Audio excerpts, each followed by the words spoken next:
Buddy, again, good morning, good day, good evening, wherever you may be in the world. Again, thank you very much for tuning in to the second episode in our series covering everything that's happening around CityCoins, Stacks, and the Stacks Accelerator program that I am the partner and managing director of. Big shout out to our team at the Stacks Accelerator who is helping to host and coordinate all of this with us, and a big shout out to the entire Stacks and CityCoins communities for all that you do and all that you've put together to make all of this possible as well. And today, we are joined by two outstanding guests and also mentors of the new CityCoins track within the Stacks Accelerator program.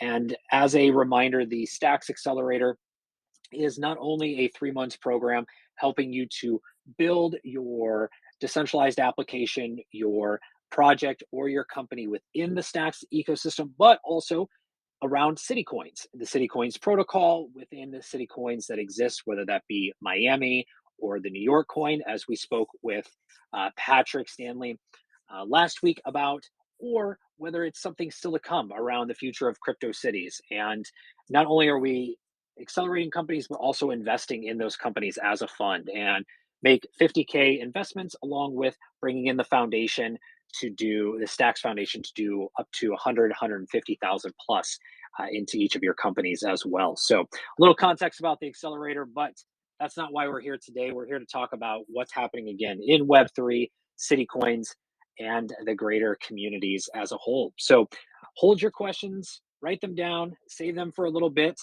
as we're going to jump into a quick fireside chat. And again, at the end, everyone will have, or as many as we can fit in, will have the chance to pitch your idea or your project to us as a part of a fast track for the accelerator and investment. We'll give you a little bit of feedback. The team and I will reach out to you via Twitter DMs to coordinate a call with myself to talk a little further. With that being said, I want to introduce our guests today for joining us. Ryan, Preethi, both welcome. Ryan, if you could kick us off with a little introduction on yourself for the few people who may not know you or follow you on Twitter. Hey, everybody. Hi, Kyle. Yes, my name is Ryan. I started a company called Product Hunt, and really this was back in 2013. So it was like early days in crypto. Product Hunt is not I would say, a crypto Web3 company, but the sort of the foundation of community building and what Product Hunt's really all about really aligns with where Web3 is going. So I'm kind of naturally very interested in diving into the space more and more as the days go on. But yeah, my background is building Product Hunt primarily, and then in 2017 started the Weekend Fund to invest in early stage companies. And we've invested in everything from consumer to B2B, but more recently in the past year or so, we spent a lot more time investing in crypto companies. I think more than half of the companies we invested in the past 6-7 months or so have been in the space. So anyway, there's a lot to explore, and when it comes to CityCoins in that project, I've been participating in some mining pools for Miami Coin and New York City Coin, and that's been fun. It's been a fun little project to work on. So that's a short version of me. That's perfect. We're going to come back to mining. I know we had a few questions in our last session around mining, what the potential was. So we'd love to get your experience. But Ryan, before we go down that rabbit hole as well, I want to have Preethi introduce herself as well. So Preethi, if you're there, could you jump on and provide a little introduction? Sure. Hey, I'm Preethi. I have kind of done a lot of different things.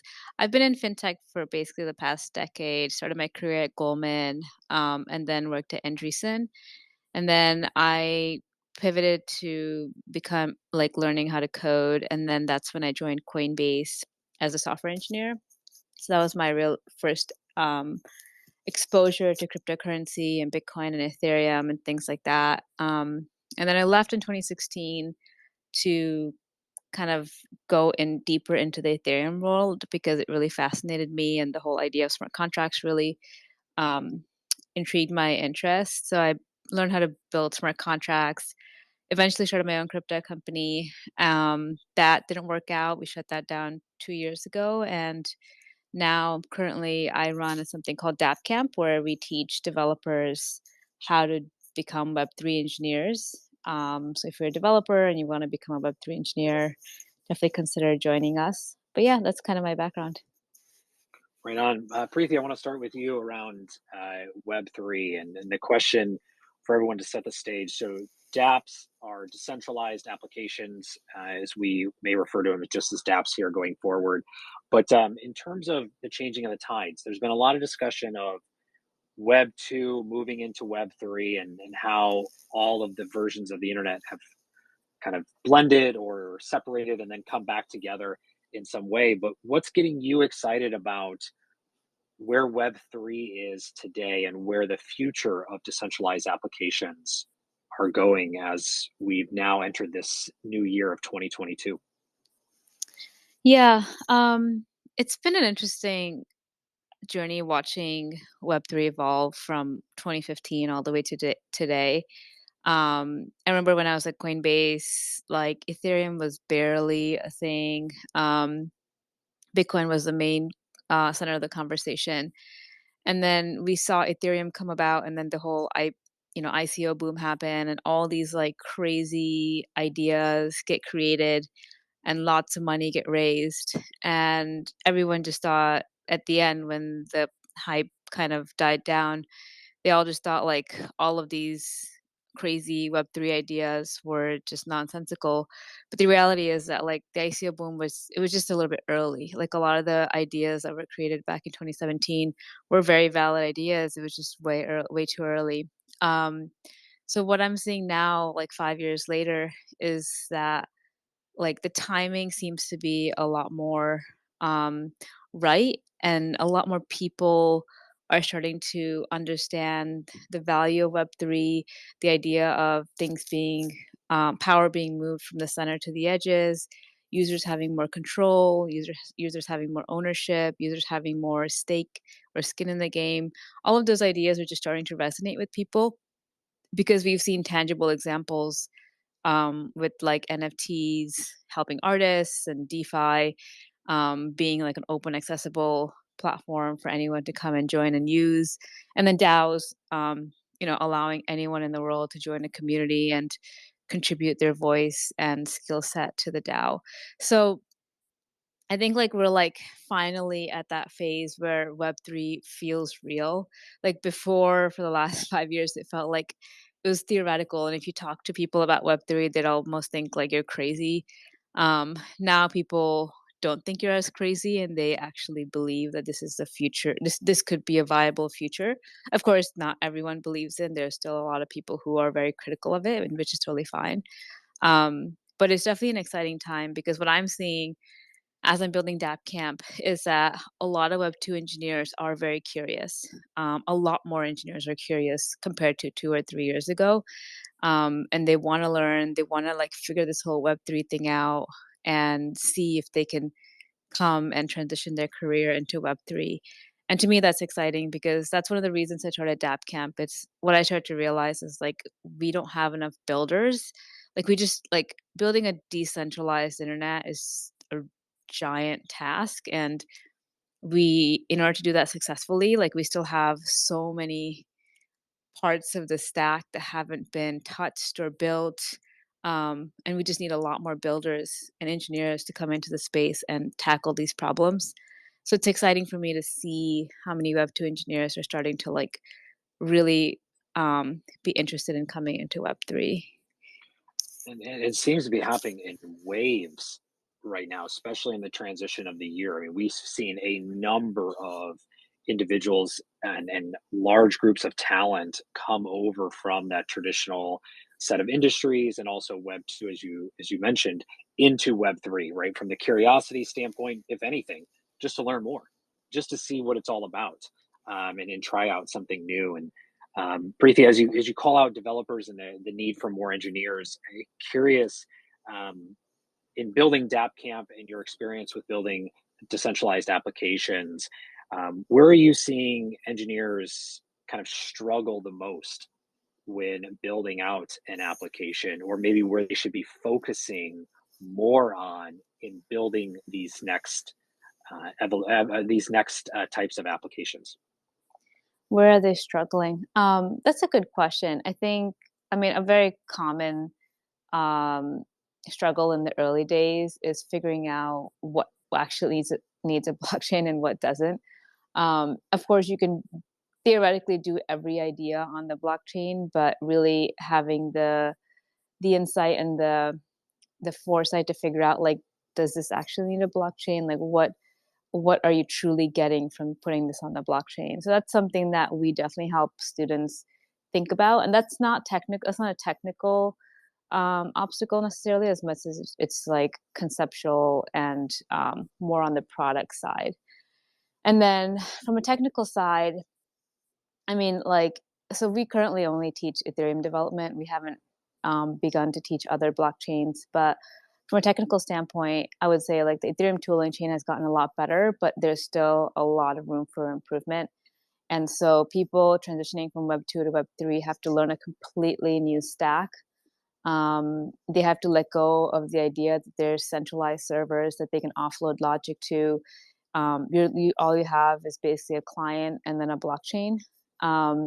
So that paradigm shift takes some time. It's not like it doesn't take like months and months, but it does take people some time to kind of really grasp that and understand like what that means and the implications of that, because it has a lot of implications for your development as well. Like, for example, a very simple thing is like you can't make API calls from smart contracts. And every Web 2 app, we know how many API calls they make to external APIs. So that's a whole new thing that you have to deal with as a Web 3 engineer, for example. And that's a very small thing. So there's like a lot of like technical things that people have to overcome and learn that's new. But I would say like once they get over the novelty and the foreign ideas, and they actually understand like why we're doing certain things certain way, the trade-offs we're making to do these things this way start to make sense to them. But at first, there is definitely a lot of confusion about like why they have to do things the hard way. Couldn't agree more. The stack for decentralized applications is much more uh, not only different but also expansive to that of a traditional Web 2 application. And for those who haven't studied it, I definitely check out DAppCamp and what Preethi and her team have built, because they do a great job of kind of laying that out for you as well. Ryan, coming back to you, Web3 community product. Kind of going off of what Preethi's words were. What's getting you excited about Web3 and kind of this transition we're seeing from Web 2 to this new evolution of the internet? Yeah, well, actually, going off of what Preeti just mentioned, I mean, we're about an hour ago, I received an email from one of our LPs saying, "Hey, I have this friend who's a CEO who's looking to join his next company. He's amazing. He's looking to join something in Web3. Do you have recommendations?" And that's not the only email I've received in that regard. We're seeing obviously a lot of talent, not just developers, but across every role, interested and very curious about doing something in crypto. And I think for good reason. I think you could simplify the entire excitement, and this is a very oversimplification kind of perspective, but it I think is valid, is to look at how many of the best people, the most talented individuals are moving into the space, and just purely bet on that. Because the thing is, if the best and most talented people are building in the space, something that we can't imagine will be built that will be transformational. So in some respects, that might be actually the strongest argument for Web3 in some respect. That said, if you get to actually the principles of it, there's a lot of things that are really exciting about it. I'll caveat this with actually something that I heard Scott Belsky say on a podcast. And in different words, he said, "Everybody is right about Web3 and everybody is wrong about Web3." And I think what he means by that is, there is a lot of it's very frothy. We're in this kind of bull market, and yeah, maybe there's a little bit of softening in the markets themselves, but we're still in this bull market of optimism to some extent, and there are some doubters. But in some ways, everybody's right and everybody's wrong in that it will change many different industries, Web3 in general. But not everything's going to be accurate and correct. There's still a lot of things missing, and while the sort of ICO boom kind of days, I remember being in the AngelList office during the Filecoin, in the CoinList office during the Filecoin ICO. Like a lot of those projects emerged then, and there was a lot of bullishness, but still they haven't. You could argue delivered on that promise yet. They haven't replaced AWS or S3. It's just one example. So all that to say, I think there's a lot of really interesting, not to be cliche, but Lego blocks being created, infrastructure being created. And now in the past year or so, we have enough of those things created that allow people to build really interesting things, whether it's DeFi related projects or NFT related projects. Um, for me personally, I could talk on and on about different aspects I think that I'm excited about. But what's particularly interesting to me coming from more of the product lens is this truly enables consumers and users to be part owners and benefit in the upside of these projects in a really unique way. And if I think about what products would look like if it was built from scratch today, it would look very different. I think there are elements that would be the same when it comes to product discovery and launching products. However, the economics and the sort of ingredients that you have access to now enable a whole different type of interaction that can, one, create better curation, and two, create a lot more stickiness and benefit for the community themselves. So that is something I'm interested in. I'm very interested in DAOs for that reason, very interested in social tokens for that reason. And so, yeah, there's just a lot of exciting things. I think this is honestly the most exciting time in technology since probably the earlier like mobile days, like 2013, 14 for me when Product Hunt first started. 100% agree with that. And just to clarify for those who may not be aware, DAOs, decentralized autonomous organizations. Ryan, talk to us a little bit about why DAOs are so exciting and maybe how that kind of shifts focus into CityCoins and where DAOs could start to see life, not only in today's early Web3 applications, but maybe into future CityCoin Yeah, applications. yeah, DAOs, it's a kind of a loaded term. So a lot of projects call themselves DAOs, but maybe there's different spectrums of DAOs. Decentralized autonomous organization, in theory, at its core, should be something that's entirely decentralized, entirely autonomous. But a lot of them aren't entirely, and that's, I think, okay. I think for depending on the use case, perhaps full democratic decentralized decision making might not be ideal. For example, I'm pretty skeptical about pure democratically driven investment funds, for example. I'm not sure that the best investments will be made by, by a democratic vote of 100 or 1,000 or more people.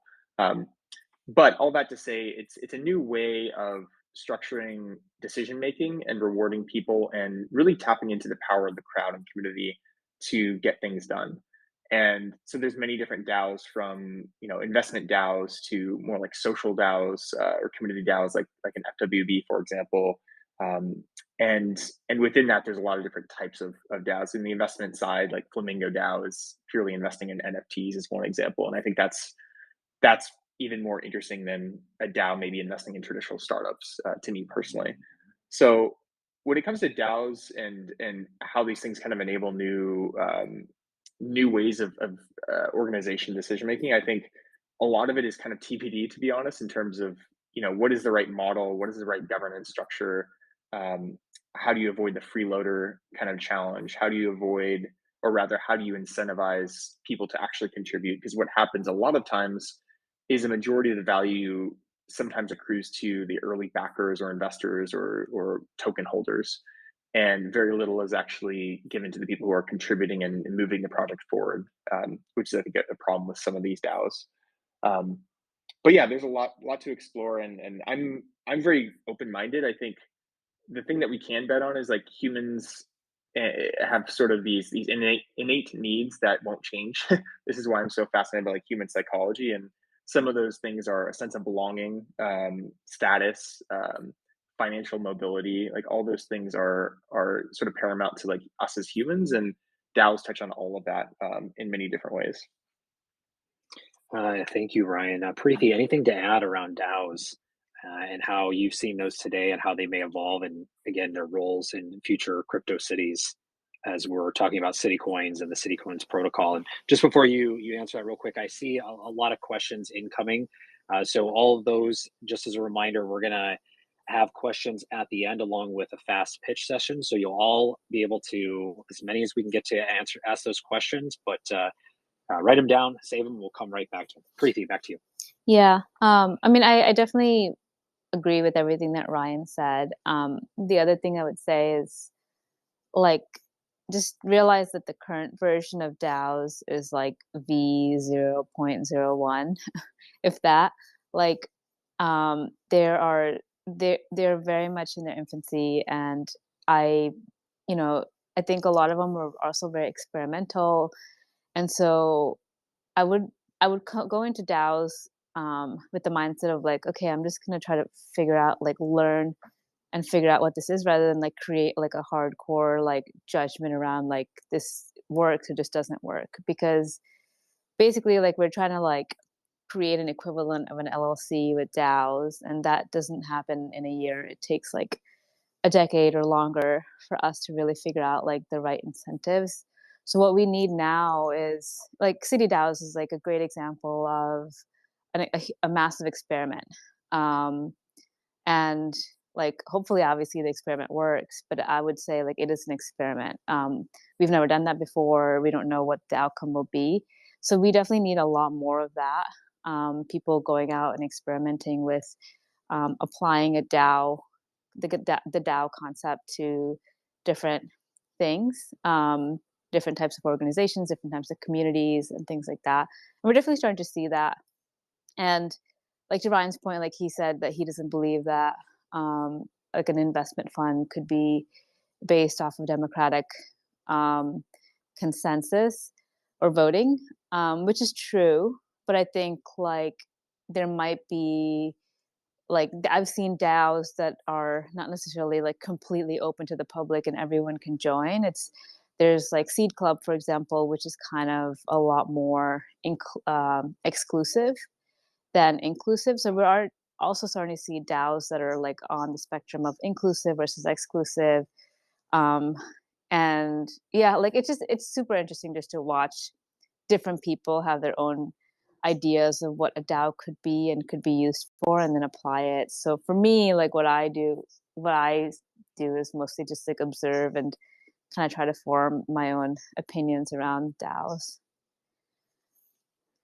I love it. And similarly, I want to talk about NFTs, non-fungible tokens. So NFTs, while we're not at the same stage for DAOs, we might be at version one, or we'll call it 1.5, for how things have rapidly progressed, and some early teases of future applications that we could see. Patrick and I, again, on last week's episode, went down a long rabbit hole of the potential use cases that non-fungible tokens can play in our daily lives around cities. But we'd love to hear both of your opinions on where NFTs go beyond what we've seen in the past 2 years. Just for context, everyone, the first NFT actually was created back in 2014.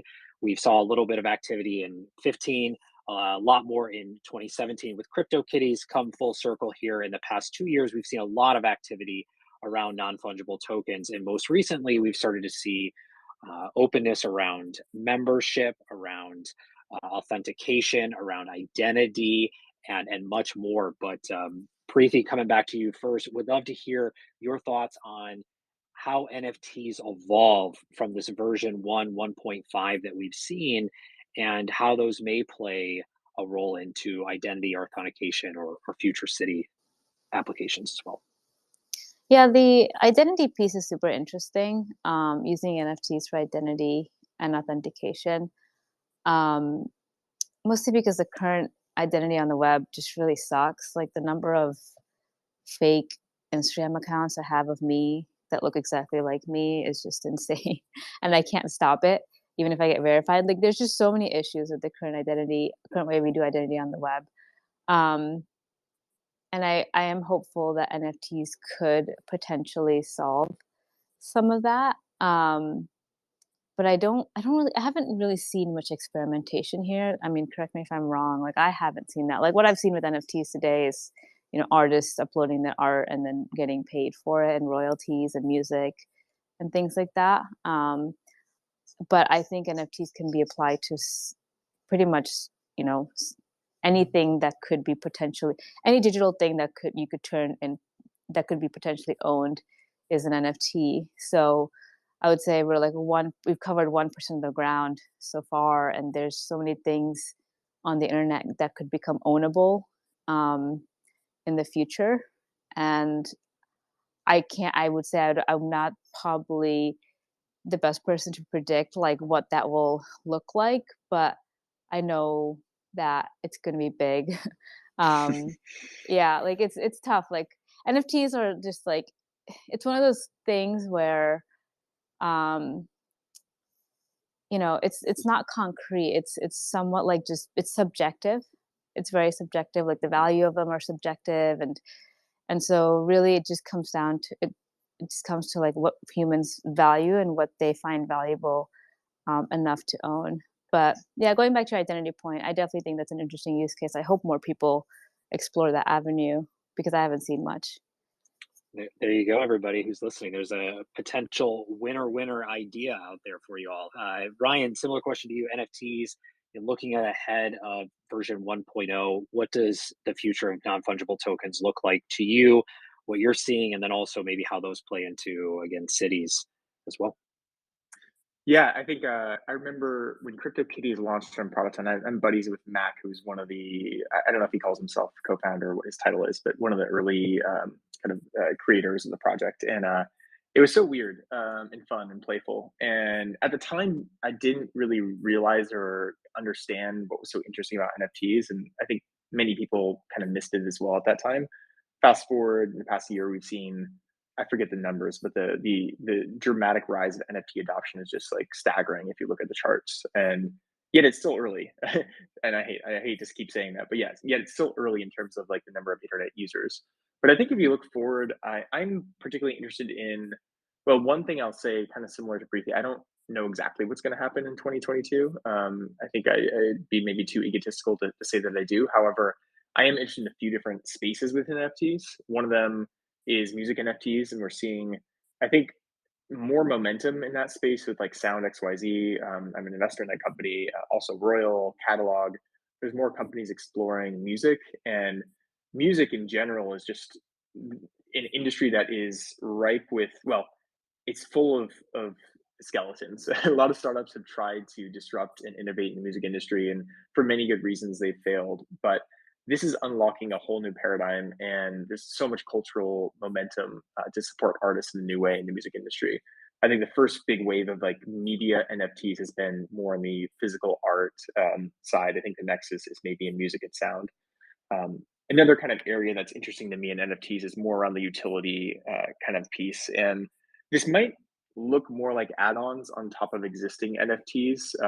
But an example of this could be, well, some tangible examples are FWB, for example.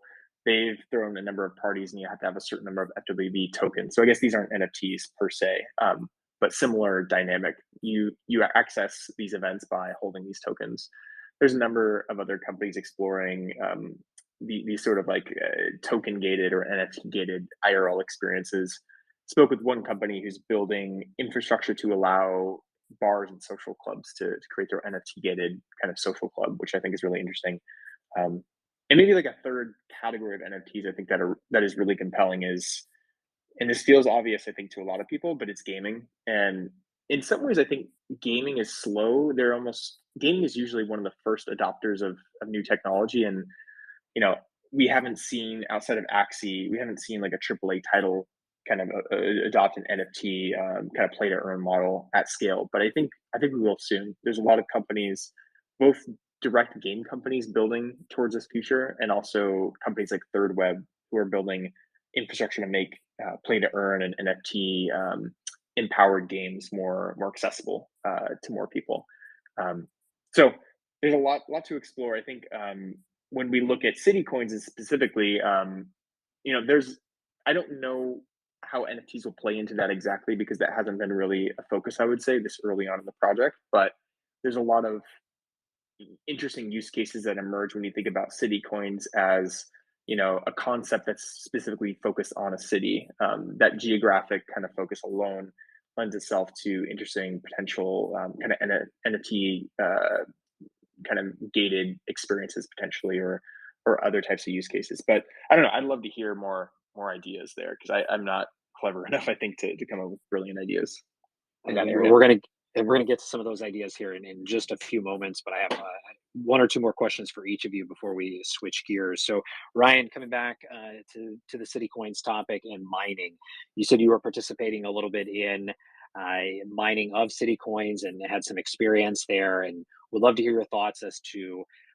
what has your experience been, what would you like to see more of, but also what is the potential you see with City Coins from your early days of interest to where things could go here over the next year or two. Yeah. Yeah. So I joined the Savita Guild Discord channel, and they're in the very beginning from day one, pooling funds together to make it easier to mine and kind of do it in a more community driven way. And I could talk a bit about how mining works, but that'll probably take too long in this call. But essentially, the TLDR is it's a little bit easier for your average consumer to participate in a mining pool versus mining themselves, unless you have a lot of capital to deploy. And again, it take me a while to explain why that is, but that's the reason why I joined the pool versus mining directly myself. And what it was reminding me of was actually the early days when I used to live in IRC. I used to, like a lot of people, trade wares as a kid, and play video games online, and basically join these different guilds in IRC and BattleNet. And there's something kind of fun. This isn't exactly a game, but it kind of feels like a game to some extent. And what makes me excited about city coins in general, and going back to what Preethi said about like this is a giant experiment, I think it's a really interesting experiment, one that I think more people should follow. There's a bunch of different reasons why it's interesting. Like one, what is compelling about this is if you think about traditional taxes, you have to pay taxes based on where you physically live. You have no choice but to pay those taxes. Yet I can't benefit necessarily. There's no equity kind of upside per se in my tax contribution. And furthermore, if I'm not a believer in that particular use of funds, if I'm not a believer in how the government is using those funds, my only choice really today is to move, to physically move. And that's pretty costly. Not everyone can move, especially if you don't have a remote or distributed job, you're very much stuck in the city that you're in. And what's interesting about city coins is it's all opt-in. It's a global market, which I think is a really important piece. Like it's global in that you don't have to be in Miami to mine or participate in the Miami coin project. And so what city coins is doing is creating a global market for individual cities. The other aspect that's really interesting is, and this is somewhat unfulfilled today, I'll be honest, but I think will come, which is the transparency piece here. So because it's on chain and it is composable, there's a lot of opportunity to create more transparency in how those funds are used. And so you could imagine over time, more transparent flow of capital and potentially even more community governance that can be more frequent. So today we vote and we elect officials to make many decisions. One of the reasons why it's not possible for citizens to vote on every single topic is because it's just not doesn't make any sense from a logistics perspective. How do you collect all those votes, on a day-to-day or week-to-week basis to make certain decisions? Now, there are reasons maybe that's a bad idea, but what this enables is an ability for potentially Miami coin holders to participate and vote on certain things and have transparency on where those funds are going.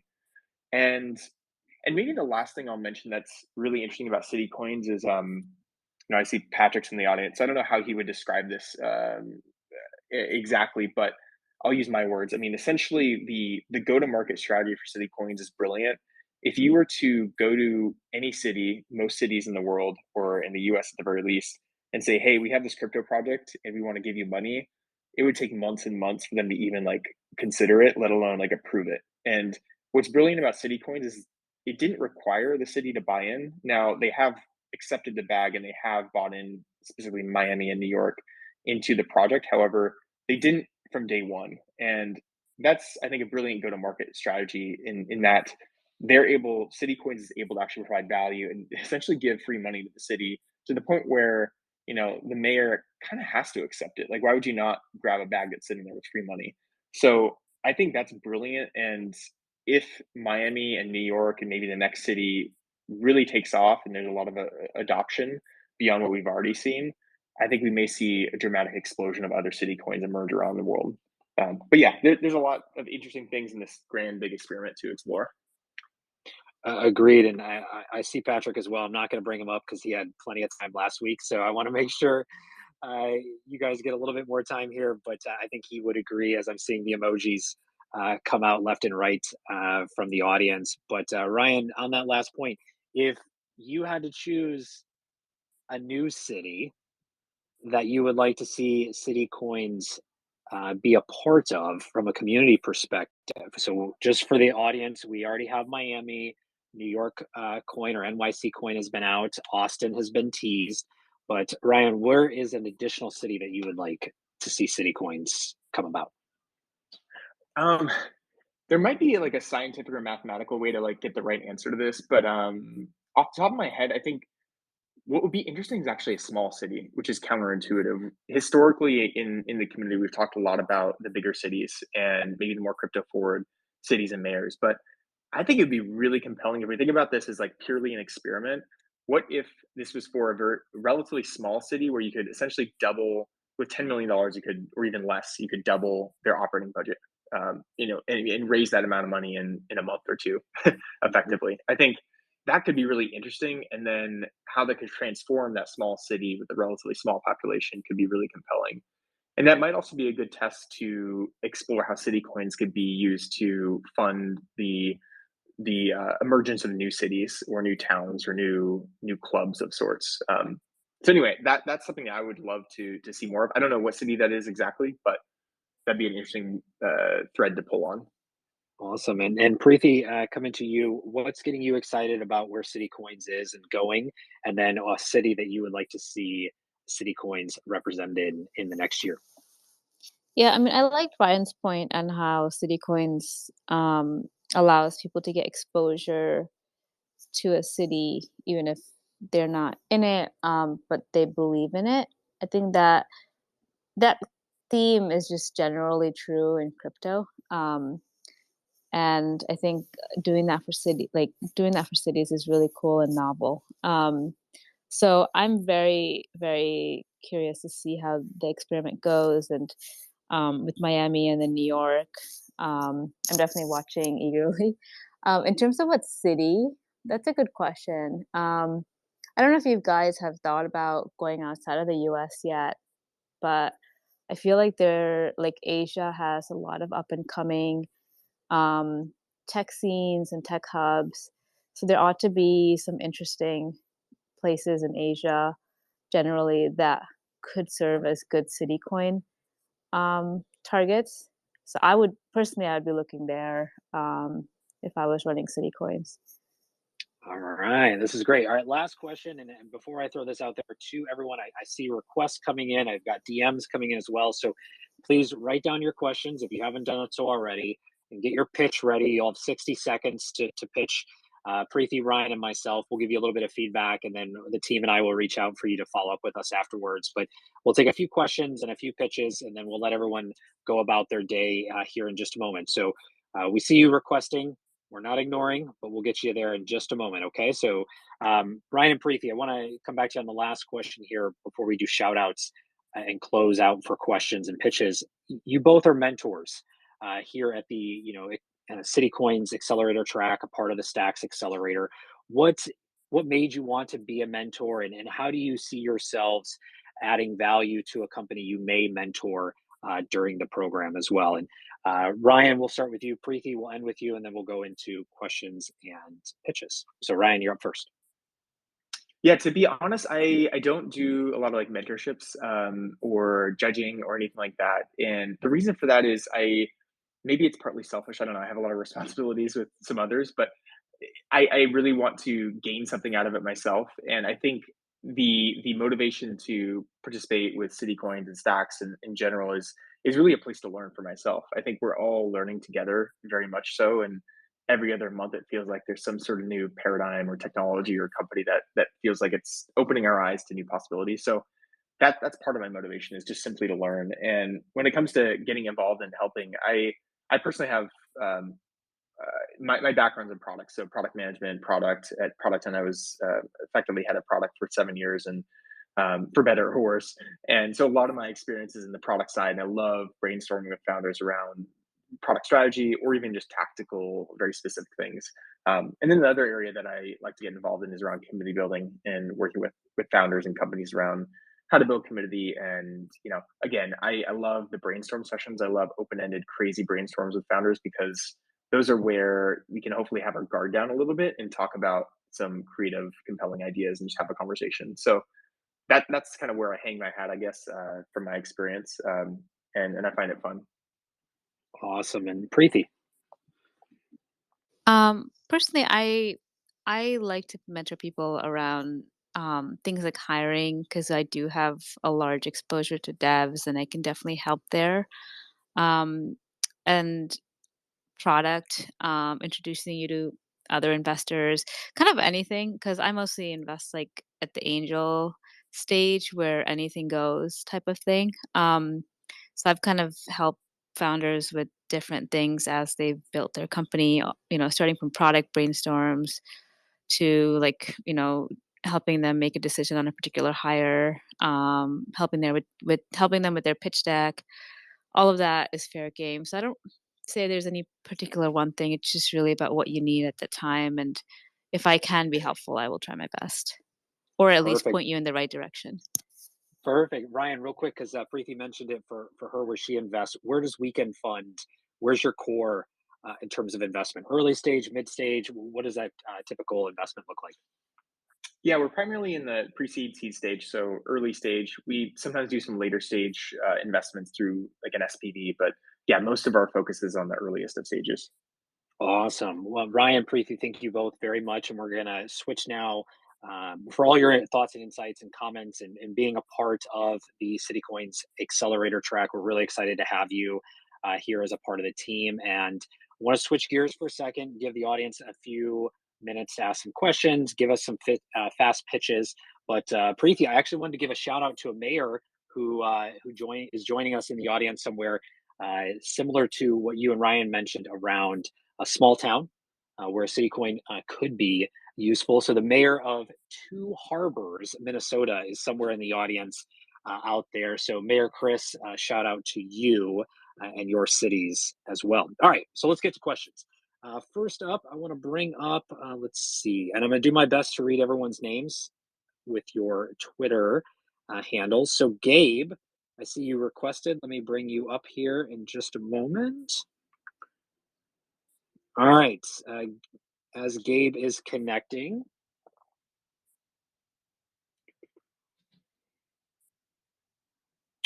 Hey, Gabe, can you hear us?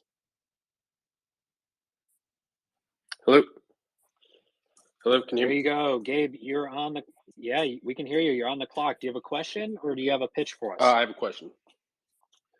All right, shoot. My question is very broad. It is, what is the most exciting innovation or idea or concept that you guys have with what is possible to do with CityCoin?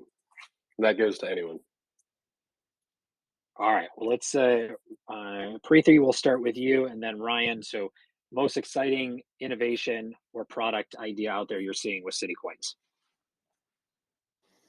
I mean, this is nothing like crazy that no one has thought of, but it's similar to what Ryan was saying, where someone can take a city or a town that maybe is not underrepresented, but like um, undervalued, and make it something that we can shine a light on. I think that's pretty big, because I think there probably are a lot of cities like that in the world that we just don't know about. And we always kind of go to the central cities like New York and LA and SF, but it'd be cool to like have city coins create incentives for these up and coming cities to be more prominent and visible. Ryan, anything else to add? Yeah, I wish I had a really brilliant idea.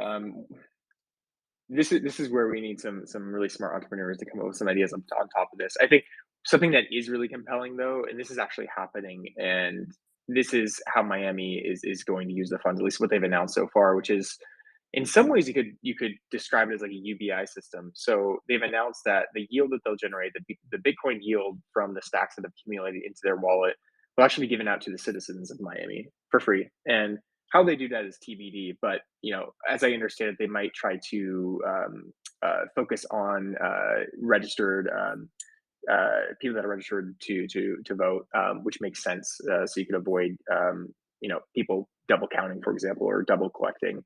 And that's really compelling because it doesn't cost the city anything. And it is one way to also just give money back to the citizens and let them spend it in how they most want it used. So I think that's really compelling. If you take that to another kind of logical extension, well, how can you now allow those citizens to pool that capital to, create a park, in a certain location, almost like as a crypto crowdfunding mechanism, I think is compelling. So I think a lot of these ideas will build off each other and compound over time. And also, I'll add to that last point of Ryan's is that Patrick and I spoke about this on our first episode last week.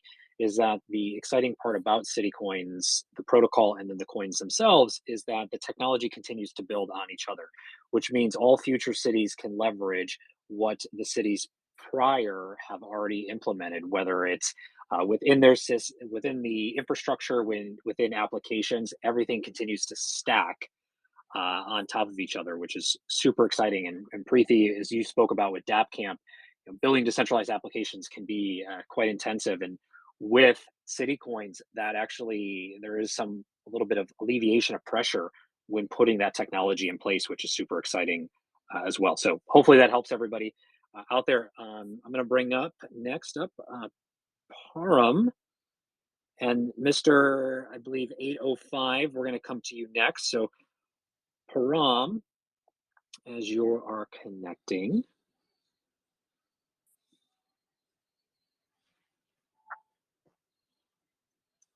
All right, Param. Hey, Kyle, thanks for bringing me on.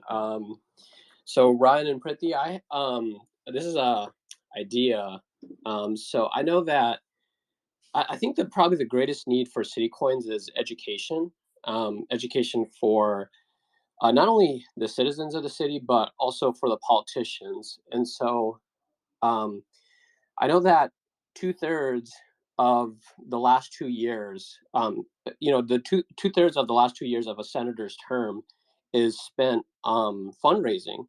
And so that's a large chunk of time used to fundraise. And I know that crypto has been like a valuable way for people to fundraise money and stuff. So I had this idea, and I literally just came up with it within the last 30 minutes, but I had this idea that it would be really cool if there was a DAO that was created on top of CityCoins that was dedicated solely for voting on the next either mayor or senator or some type of politician. And obviously, members of the community would want to vote someone who is pro crypto or pro learning about CityCoins or enacting CityCoins in their jurisdiction.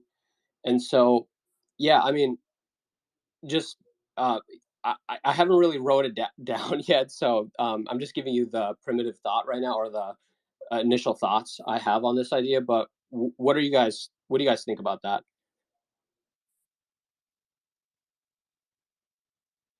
I think that is really interesting. We're seeing, let's use Constitution DAO. I think a lot of people on the call are probably familiar with it as one example of tons and tons of people raising millions of dollars very quickly to acquire something. And while they didn't acquire it, they definitely proved out there's demand and interest in participating in sort of the shared economic kind of experiment and project. I think that is interesting. One part of me, if I'm fully honest, wishes that fundraising was never a requirement to get in office.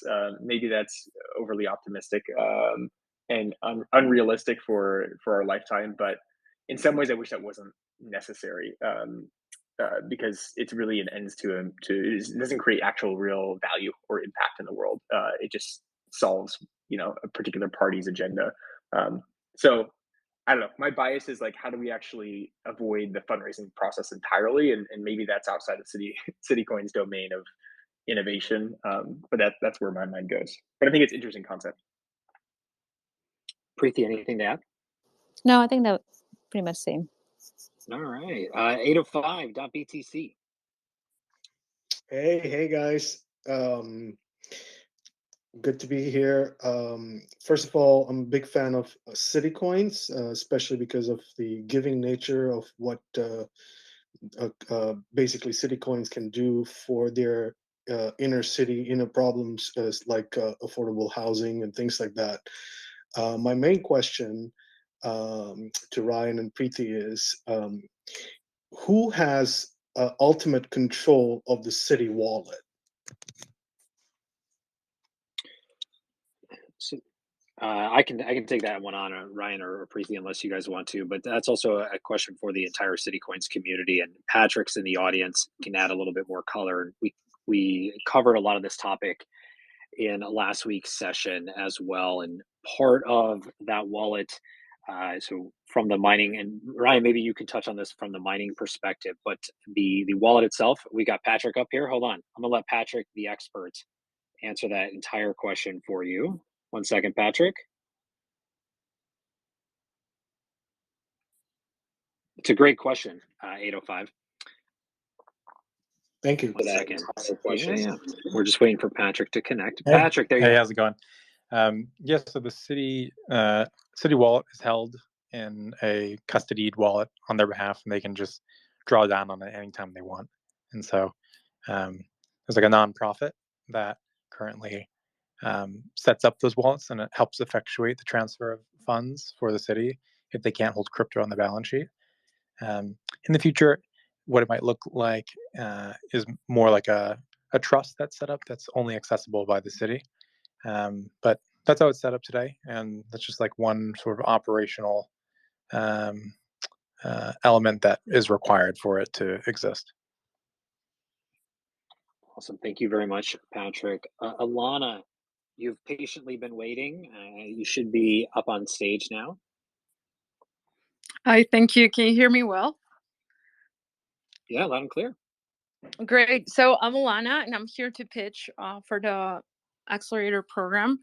I'm from Colombia. Colombia is the most biodiverse country in the world by square meter, along with Brazil. But we're losing about 50% of the world's tropical forests every year. And because of this, we have challenges like climate change. And with ePioneers, we're building what we call the sustainable metaverse.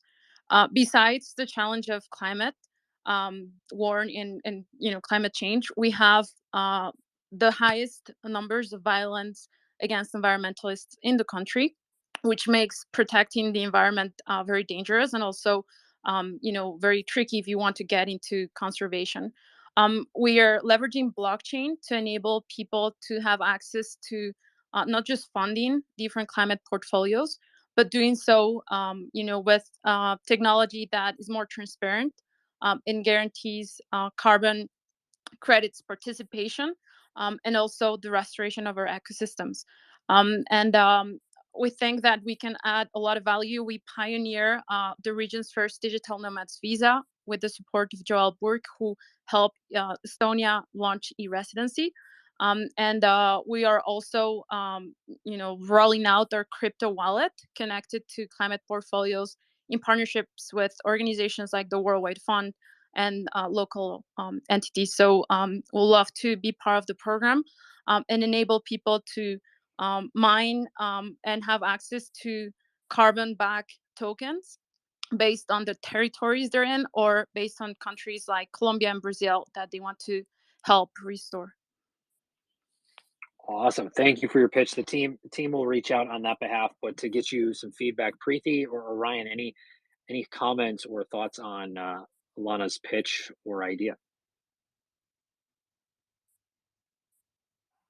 One thing I'll add is I think generally whenever you're building something new, the more focused it is, the easier it is to get traction. And what I love about the direction you're heading is it's a very clear focus and mission that people can get around. And so when it comes to CityCoins as a project, to date, CityCoins has been very much an experiment. It's more general and open-ended. And I think that's also a really wise way to build something new, because then you can see kind of where the river flows. But when it comes to a go-to-market strategy, I think you have a compelling opportunity there to focus on this mission that people can get behind and use CityCoins as leverage for that to make that happen. Awesome. Preethi, anything to add? I guess like how where does CityCoins how do they use CityCoins? I still haven't fully understood that part. We'll have Alana come back up. I took her off stage, but we'll have her come back up and explain that here in just a minute. That's a great question. While we are sensitive of time, Jabber, I want to bring you up real quick. You've got a quick 60 seconds to ask a question or do a quick pitch. Hey, how are you? Thanks for letting me on. I've been new to this like many other people, and I've been enjoying the space in particular because how it's redistributing power to sovereign people and enabling us to kind of manifest our ideas. I also see many opportunities where like independent communities and creators can leverage crypto and enable more grassroots development without risking the identity of the communities that want to develop. And like I see Citycoin as that, and I've been bullish on this project. My family's from Yemen. I'm born and raised in Brooklyn. Yemen is kind of going through, probably its worst times in history of famine and war and all that. And I know most of the population has a smartphone. When we talked earlier, there were questions about like, what city would you like to see CityCoin in next? I want to ask, how can we kind of leverage these dynamics and kind of use these financial mechanisms in war-torn countries to kind of help those populations kind of get back on their feet and stimulate them, give them means to work and give them something to look forward to in order to kind of revive, those people. Because I was there in 2016 for a week, and it was one of the saddest places and experiences in my life. Things were backwards, and and that's my question. I guess I just want to give you context on Yemen, and want to know how we can leverage the crypto opportunities in those types of Thanks for that. communities. Yeah, thanks for that. I think the general thrust is like you want to make sure that the government in place is a functioning government and can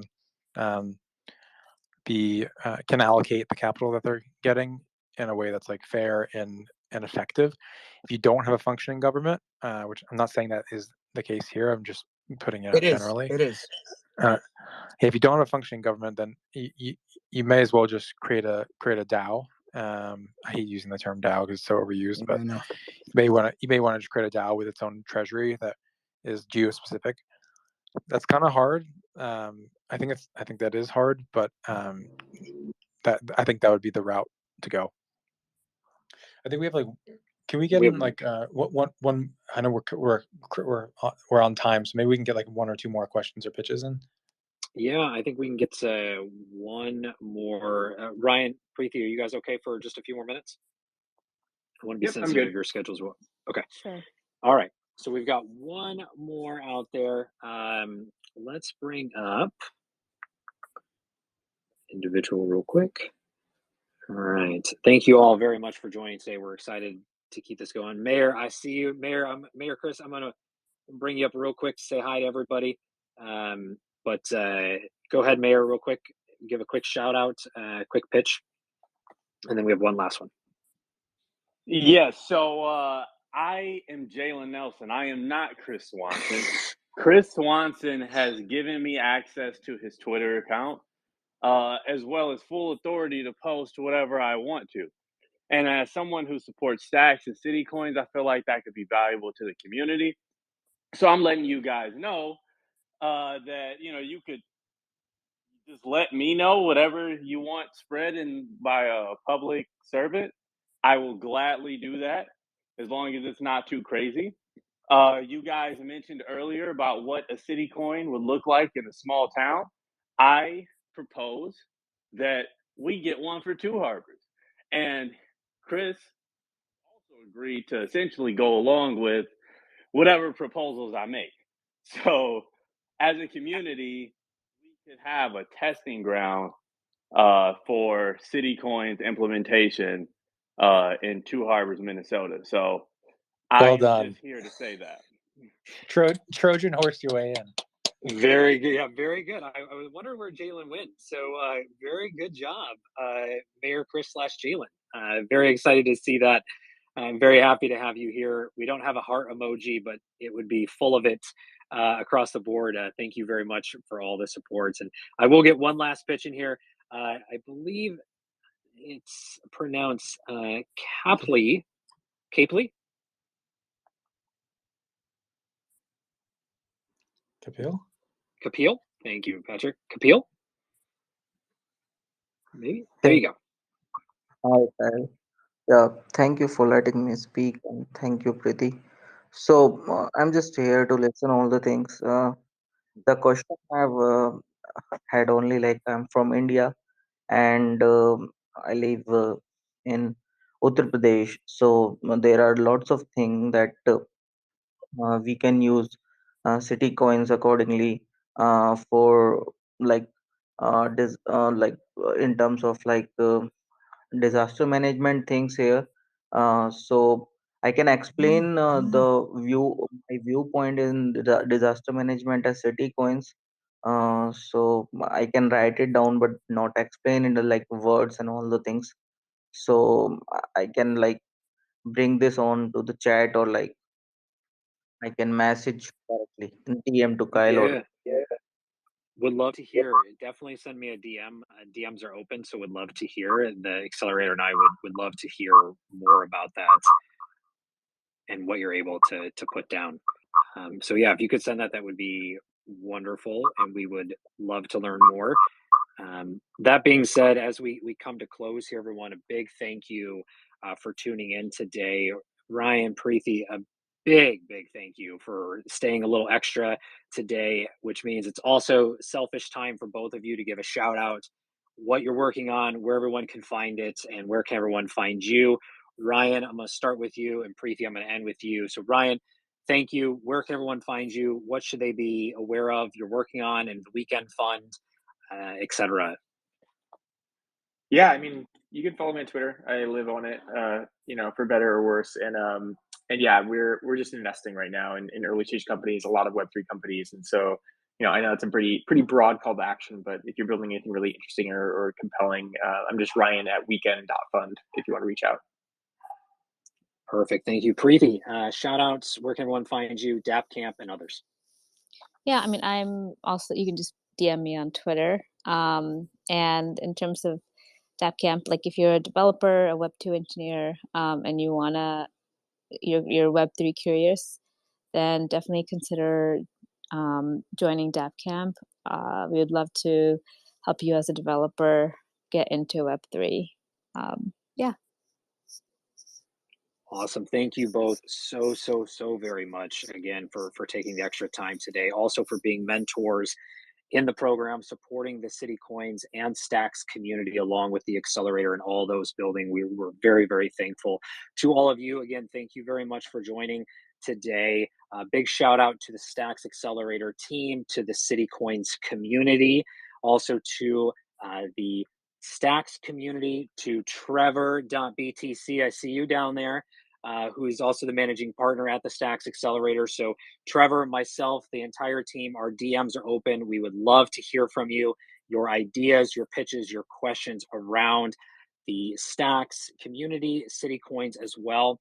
Also, shout out Patrick. Thank you for jumping up on stage today, and to all the other communities members who are in the crowd today. As I mentioned before, we are doing these on a weekly basis, every Tuesday, noon Pacific, 3 Eastern. Always can tune in.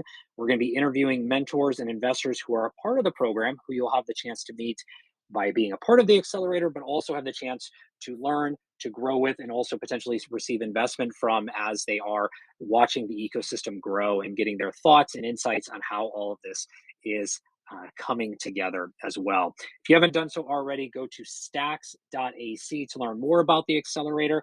Also to citycoins.co to learn more about CityCoins, stacks.co to learn more about Stacks as well. Check out Ryan, the Weekend Fund, Product Hunt, Preethi as well, along with DAppCamp. And again, everyone, thank you very much. We'll be back here next week with Munib from Hero and also one of the original founders of Stacks, and also a few other special guests that we're going to be announcing over the next few days here on Twitter. So everyone, thank you very much. DMs are open. We'd love to hear from you. Have a wonderful day and a wonderful week.